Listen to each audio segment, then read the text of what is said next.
Welcome to The Dark Line. Season 1, Episode 8, Echoes Through the Veil. I'm Damian Talbot, along with your hosts, Sophia Thompson and Wilder Graves.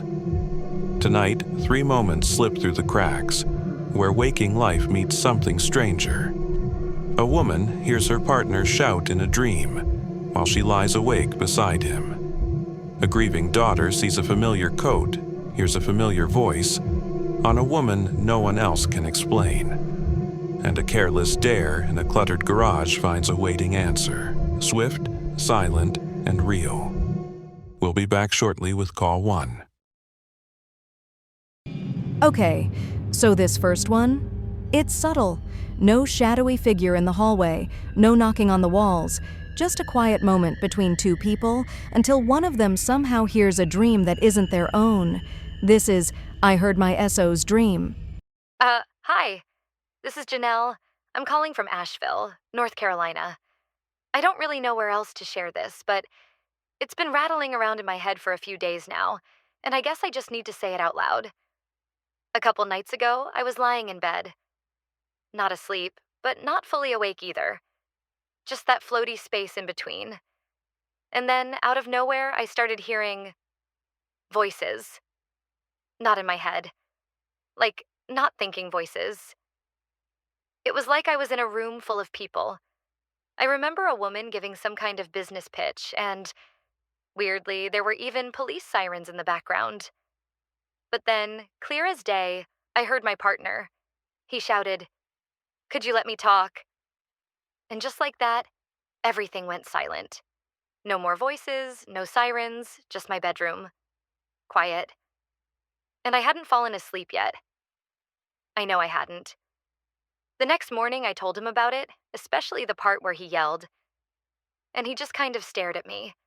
Then he goes, "That's crazy." Because in my dream, I was at work. Everyone was talking over me, I couldn't get a word in, and someone even called the cops. I remember shouting that exact thing. I mean, what? I heard his dream. Not guessed it. Not had the same dream. I heard it, like a radio station that tuned into his subconscious or something. I actually made a doctor's appointment the next day because I thought maybe I was hallucinating. But now I don't know. Is this something people experience? Can you accidentally, I don't know, share dreams? Like, actually hear them? Anyway, if this line's still open, I just wanted to leave that. Thanks. All right, so we've had dream calls before, people waking up at the same time feeling each other's emotions. But Janelle, she didn't dream with her partner. She heard him. That's new. It is. And what makes this one so compelling is that she was in that in-between state, technically still awake, but on the edge of sleep. That's a really rich neurological zone.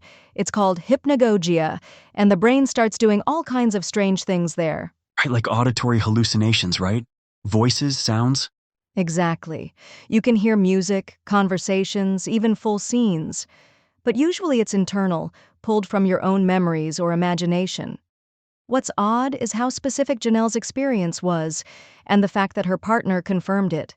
That shout, the dream setting, it lines up too well. See, that's the thing. She described sirens, a woman giving a pitch and her partner yelling. Then he says he was in a chaotic work meeting dream, with sirens, people talking over him, and he shouted that exact line. That's not some vague overlap. That's direct transmission. Or it's pattern recognition. The brain is incredibly good at reverse engineering meaning after the fact. I mean, dreams can be ambiguous. You fill in the blanks, and it's easy to convince yourself of a match that's maybe more interpretive than literal. But what if it was literal? What if she tuned in, like a psychic radio picking up his frequency? There's this theory from quantum consciousness research. I know, it's not peer-reviewed, but it suggests that minds can become entangled, especially between people who are emotionally close. And I do find that part interesting. There's real data on emotional co-regulation between long-term couples, shared heart rates, even synchronized brainwave activity, but usually that happens during sleep, when both partners are dreaming. But Janelle was awake, or at least not fully asleep, which almost makes it scarier, like the dream leaked out into reality. Let's talk about that. What if it's not that she entered his dream, but that the dream projected outward?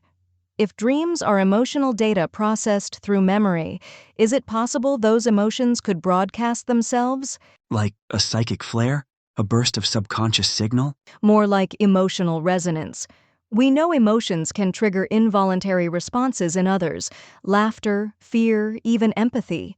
Maybe in that highly receptive state, she was vulnerable to picking up his signal. Which begs the question, if a person can unintentionally hear a dream, what else might leak out? Thoughts?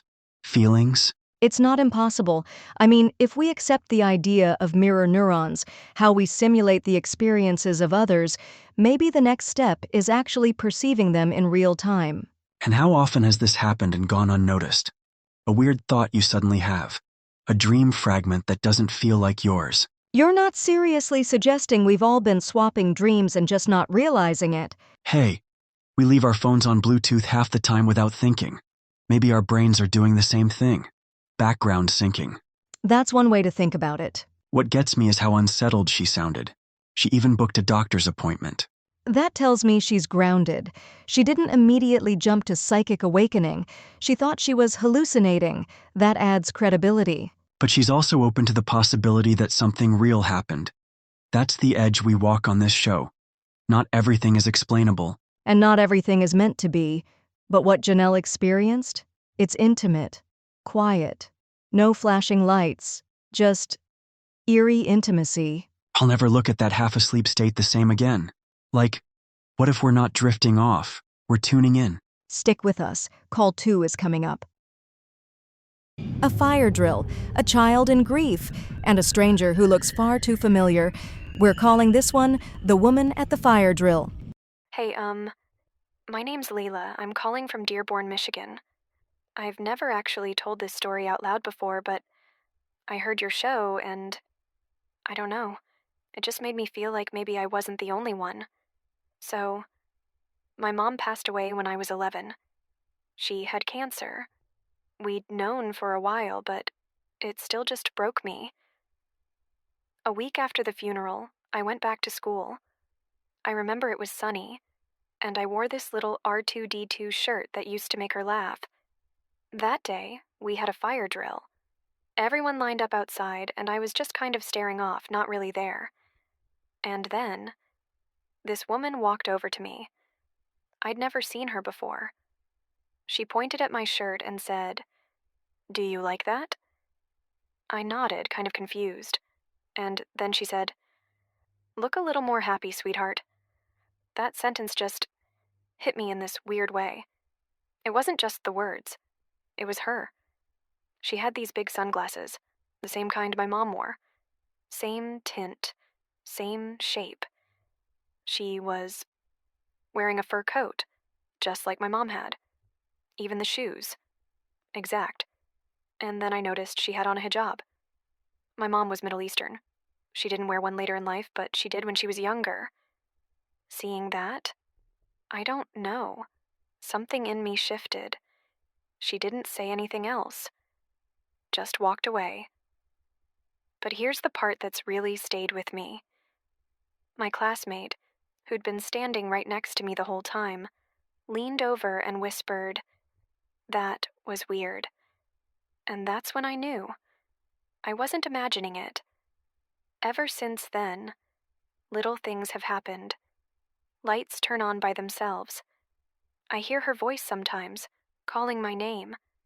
I don't know if that woman was my mom or something channeling her. But she looked right at me, and it felt like, for one moment, she was still there. Anyway, thanks for listening. That one just lingers. It's not loud. It's not dramatic. It's one of those stories that's quiet, but stays with you. Yeah, the kind that brushes up against the veil without ripping through it. And Layla's voice, you can hear that hesitance, that grief that's still present, even after all these years. She has that softness. Probably second generation. Dearborn has a big Middle Eastern community. You can tell English is her first language, but there's a rhythm to the way she speaks. It's gentle, almost careful. Which makes sense, right? This isn't just a memory. It's a moment that rewired how she experiences the world. You're 11. You lose your mom. A week later, a woman walks up to you during a fire drill and says the exact kind of thing your mom might say, and she's wearing the same coat, same sunglasses, even the shoes. And that detail about the hijab? That hit me. Her mom didn't wear one later in life, but seeing this woman in traditional dress with all those visual cues, something clicked inside her. Like a sudden recognition of heritage and loss, all at once. You ever hear about spirit echoes? It's this idea in folklore, especially in Persian and Arabic traditions, that a loved one who passes can appear briefly to guide or reassure. Not a ghost, not a hallucination, just a moment, a message. I mean, psychologically speaking, that's not too far off from how our memories surface under stress. You're 11, grieving, alone in a crowd. The brain is looking for comfort, anything familiar. But the fact that someone else saw the woman? That changes things. Exactly. The classmate's line, "That was weird." That's the moment. That's the crack in the reality of this story. It wasn't just Layla's mind filling in blanks. Someone else saw her. And let's not gloss over what the woman actually said. Look a little more happy, sweetheart. That's such a mom thing to say. Gentle, but pointed. It sounds like love. And longing. If that was Layla's mom, she wasn't scolding. She was reaching. Trying to lift her up, trying to give her permission to smile again. Which is maybe why this story has stayed so vivid. Because Layla didn't just feel seen. She was seen. By someone who looked like her mother, who felt like her mother, maybe even was, in some way, her mother. And that's something I believe, by the way. I think sometimes when the grief is fresh and the world is quiet enough, we open up to things we normally block out. Like grief is a signal booster. Or maybe we carry so much of the people we love inside us that they find ways to peek out. Not just in dreams or photos, but in moments. A face in a crowd, a voice in our head, a sentence that feels impossible. What really got me was how grounded Layla sounded. She wasn't trying to convince anyone. She wasn't even sure herself. She just needed to share it. That's the kind of story that makes this show feel like more than just a place for spooky tales. Yeah, it's not about proving something happened. It's about honoring how it felt when it did. And grief? Grief is the strangest terrain of all. It distorts time, memory, even space. And sometimes it opens a door. Don't go anywhere. Call 3 is just ahead. You don't always need a haunted mansion or a creepy forest. Sometimes, all it takes is one bad feeling in a garage and a teenager daring something they shouldn't. We call this one Garage Ghost. Hey, Darkline. This is Riley. I'm calling from Tacoma, Washington. So I know this probably sounds dumb, but when I was around 14, me and my best friend seriously thought her garage was haunted. And I guess this one moment has stuck with me ever since. Her family had just moved into this new house, and she hated going in the garage. Like, full-on refused to go in there alone. She told me someone had died in it, like the last owner or something. Anyway, one afternoon we were hanging out and needed to grab something from out there. I saw how freaked out she was, and because I was a little jerk back then, I decided to mess with her. So I shouted, "Oh yeah, garage ghost. If you're real, then show yourself already." And the second I said that, boom, the lights went out. Like, instantly. She screamed, took off running toward the switch in total darkness, tripping over boxes, knocking into stuff. I started laughing. But not in a ha-ha way. I was freaked out too. The timing was just too perfect. We got back inside, and she completely shut down. Wouldn't talk about it. At all. I felt bad. I apologized. A lot. And I never joked about that garage again. I still tell the story sometimes when spooky stuff comes up. And the weirdest part? It's not even the only strange thing that's happened to me. I don't know if I totally believe in ghosts. But I don't not believe either. And that garage? Something was in there, and I don't think it liked being called out. Anyway, Thanks for letting me share that. This one takes me back. I mean, how many stories start with a sleepover, a flashlight, and a dare? Exactly. It's like every kid has that one place, the basement, the attic, the weird closet at the end of the hall. But a garage? That's underrated horror territory. Especially when it's already charged. New house. Someone reportedly died there. You've got a nervous best friend and a 14-year-old with just enough bravado to throw a challenge into the dark. And just enough innocence to not realize what they might be stirring up. That's what got me. Riley wasn't just goofing off. They issued a direct challenge. Show yourself. And the lights go out. Instantly. Exactly. That's the beat. That's the moment the energy shifts. You feel it in your gut because it wasn't gradual. No flickering. Just blackout. Could it have been coincidence? Sure. Power surge. Faulty wiring. But it's the emotional impact that makes this story stick. You can hear it in Riley's voice. They're still not sure what happened. They remember the guilt, the fear, and their friend's silence. That silence says more than any scream. She didn't want to process it, didn't want to acknowledge it. That kind of denial? That's a reaction you see in people who know something real just happened, but can't explain it. And psychologically, that makes sense. When an event doesn't fit our schema, our understanding of the world, we often shut down, especially when we're young, especially when we're afraid. But you know what struck me the most? Riley never tried it again. That garage earned their respect. That's classic folklore behavior. You mock the spirit answers, and you learn not to mess with it again. Which points to something deeper. This kind of early ritual, these childhood dares, they're more than games. They're informal belief tests. You throw out a challenge to the unknown, and sometimes the unknown answers. That moment becomes a cornerstone memory. Even if you grow up and call yourself a skeptic, you remember that day when the lights went out right after you dared a ghost to show itself. And it's not just the supernatural. It's how our brains encode fear. That instant connection between a verbal dare and a real-world response, that gets hardwired. Whether it's coincidence or something more, it's unforgettable. You ever wonder how many of us are still carrying around little hauntings like this? Tiny scars left by moments we never spoke of again. Honestly, I think everyone has one. A moment that doesn't make sense, something dismissed, forgotten, buried under years of rationalization, but never quite gone.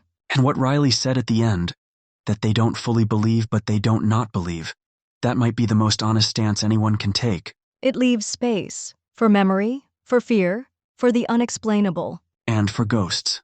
That's the last call for tonight, but don't go far. A dream shouted into silence, a moment shared between two minds, and the question of whether our thoughts are ever truly private. A fire drill, a fur coat, and a sentence that still echoes decades later, proof that love may outlive the body, and a single flick of a switch in the dark. That forever changed how one teenager dared the unseen. The dark line is quieting, for now, but it never stays quiet for long. If tonight's episode left you unsettled, awakened something, or pulled at the edges of what you believe, leave us a review, share the signal, help keep the dark line open. If you have a story of your own, something strange, something true, or something you still don't understand, you can send us your audio recording to the dark line at outlook.com. We're still working on getting an official number, so for now, let's keep my cell out of it. Also, we would like to mention two things. The first being that our website is now up. Visit us at thedarkline.fun. Secondly, our merchandise store will be available soon. The Dark Line is a Synergy Edge production. Created and directed by Robert Barba. Hosted by Sophia Thompson and Wilder Graves. Original music by Evan Boyerman and Sound Flakes Music. And I am Damian Talbot. Until next time, when the veil is thin, stay curious, because the unknown won't stay unknown for long.